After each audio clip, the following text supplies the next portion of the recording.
नमस्कार, आप देख रहे हैं फ्रंटलाइन 24। मैं हूं आपके साथ साहिबा सिंह। पाकिस्तानी एक्स हैंडल से बिहार में बम की धमाके की धमकी मिली है। धमकी के बाद राज्य में पुलिस मुख्यालय की ओर से अलर्ट जारी कर दिया गया है। पाकिस्तानी एक्स हैंडल से यह कहा गया है कि शुक्रवार दोपहर 4 बजे बिहार में सार्वजनिक स्थानों पर बम धमाका होगा, यानी कि बीते शुक्रवार को 4 बजे बिहार में सार्वजनिक स्थानों पर बम का धमाका होना था। जानकारी के मुताबिक बिहार पुलिस मुख्यालय को असद नाम के एक्स हैंडल से पाकिस्तान से धमकी भरा मैसेज बीते गुरुवार यानी 11 सितंबर 2025 को मिला है। ऐसे में पुलिस मुख्यालय की ओर से सभी जिलों को चौकसी बरतने के निर्देश दिए गए हैं।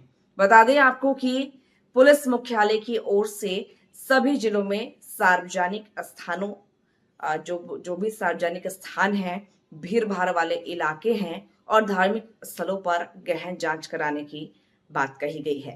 बता दें कि इसमें बम निरोधक दस्ते और डॉग स्क्वाड की मदद भी ली गई और उन्हें निर्देश भी दिया गया। बता दें आपको कि इस पूरे मामले की जांच अब साइबर एक्सपर्ट की टीम करेगी, यानी ये पूरा मामला जो है वो साइबर एक्सपर्ट की टीम के पास चला गया है। राज्य पुलिस मुख्यालय ने पूरा मामला साइबर एक्सपर्ट को सौंप दिया है, यानी कि अभी पूरे मामले की गहन जांच साइबर एक्सपर्ट करेगी कि आखिर ये मेल कहां से आया, किसके नाम से आया, किसने किया। ये तमाम जानकारी अब साइबर एक्सपर्ट्स निकालेंगे और जो भी दोषी होगा, अगर ये एक फेक मैसेज है तो उन पर कार्रवाई की जाएगी। और इस मैसेज को लेकर पूरे जिले में, बिहार के तमाम जिलों में अलर्ट जारी कर दिया गया है।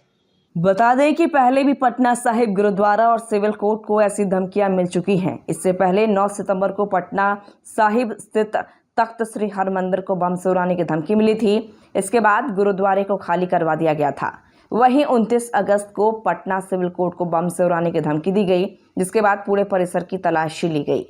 अब ताजा धमकी का मामला ऐसे समय आया है जब नेपाल में हिंसक प्रदर्शन का दौर जारी है। वैसे बिहार में इसी साल अक्टूबर-नवंबर में विधानसभा चुनाव होने हैं।